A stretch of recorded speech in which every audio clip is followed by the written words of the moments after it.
Professional Speaker Manual, project number 4. It's about 10 to 15 minutes long, and it's the professional seminar. Thank you. Before we get started, I just want to explain the context of what I'm speaking. I got to speak next week at a investment conference for my company.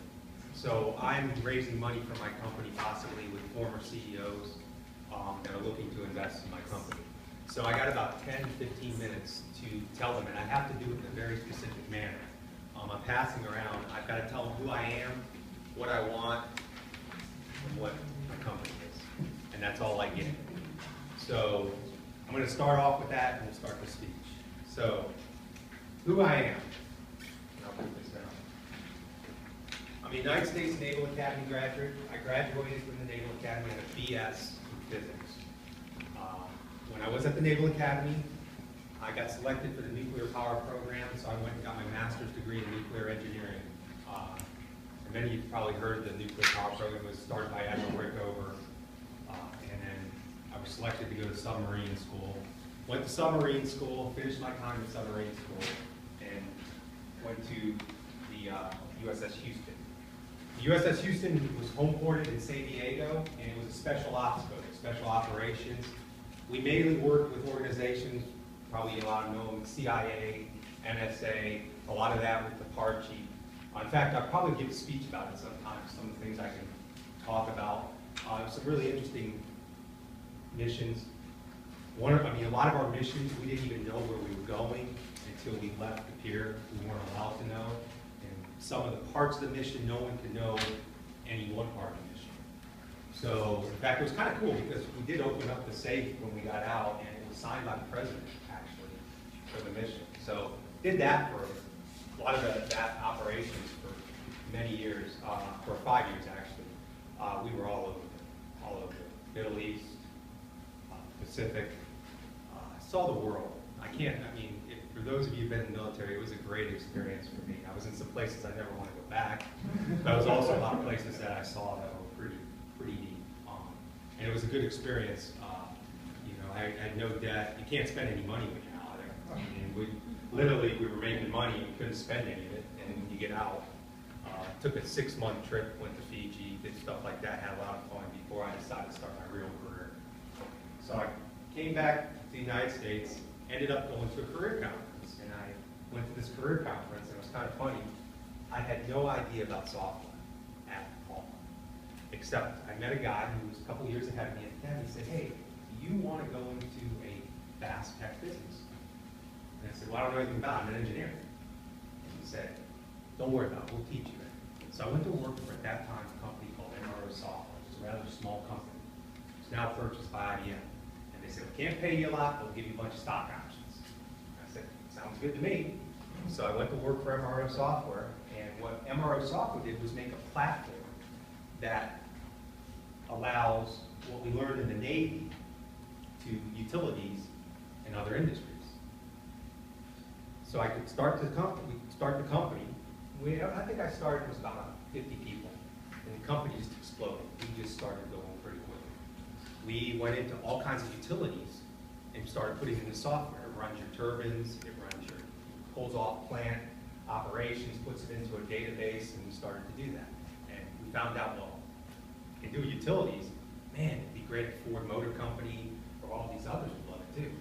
So that company, we just took off and ended up getting acquired by IBM. Went public and we got acquired by IBM. And at that point, after IBM, I kind of said, I don't really want to work for IBM. It's way too big. So I was kind of just taking some time off, running around, and a friend of mine who worked with me at MRO Software called me and said, "Hey, I met a guy named Dr. Young, Dr. Jim Young, and he wants to start a company again. And he's bored, he's retired, his wife's getting mad at him." And Dr. Young was one of the early founders of SAIC, if anybody heard of that. He was with Dr. Beister, a couple physicists that started in the 1960s. So 3 of us decided, why not? So he was going to fund most of us. He had a lot of backing, and we decided. So we started with 3 people, and we started doing services for the software at IBM.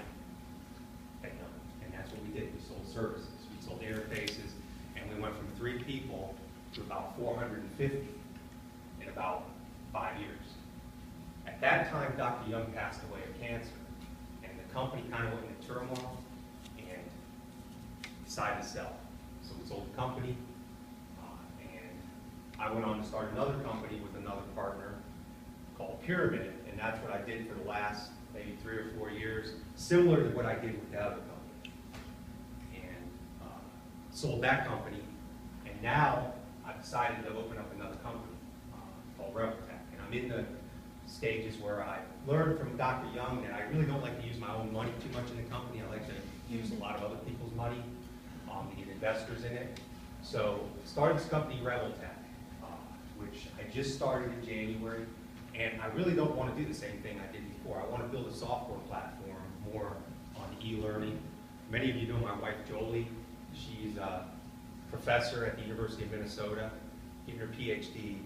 And she has come up with some professors who've asked me to start working with them to build a software platform, both social and the ability to go into companies and build it. So we're starting that in the beta.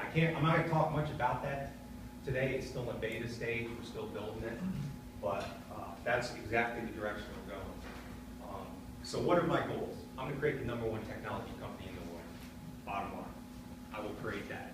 I know I will. I really want to build a software platform this time. I want to create a company that people love to work with. I've never had a problem with that. I've got people calling me up who work in the previous company and worked with me who want to join. So I think that's one of the most important things. We're all here to make money. You'll see one of my points is that we want to make a tremendous return on investment for the owners and investors. I mean, we're all in to make money, but it's not the most important thing to me. The most important thing is to build a company that and it's kind of funny, we started some of these companies, it's kind of one of those things where it's almost like your kid, and when you sell it, it's kind of hard. It takes on its own culture and everything, and when you put that culture in place, it's kind of neat to see it just grow. And I want to make technology available to people who don't have it. One of the things that's amazing to me is how much technology allows people to now who never had access to learn. That you can, if you have an internet connection, you can put an online course on.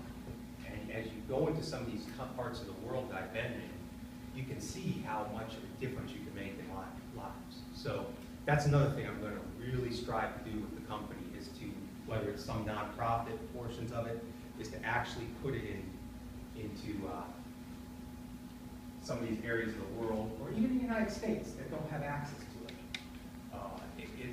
Technology is a really good platform to equalize the world, and that's kind of what I'm envisioning with this company. And it's like I said, it's in the early stages.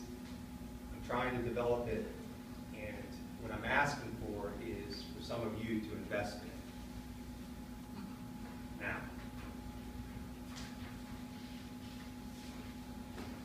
what are my problems?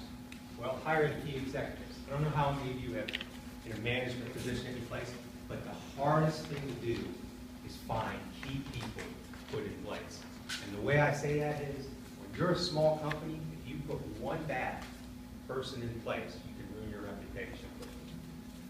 And I'll say this, it's kind of crude, but I think it's Richard Branson, or the guy who's Virgin Airlines said, it's better to have a hole in your company than an asshole. Honestly, that's what he said. So one of the things I've found is that it's true.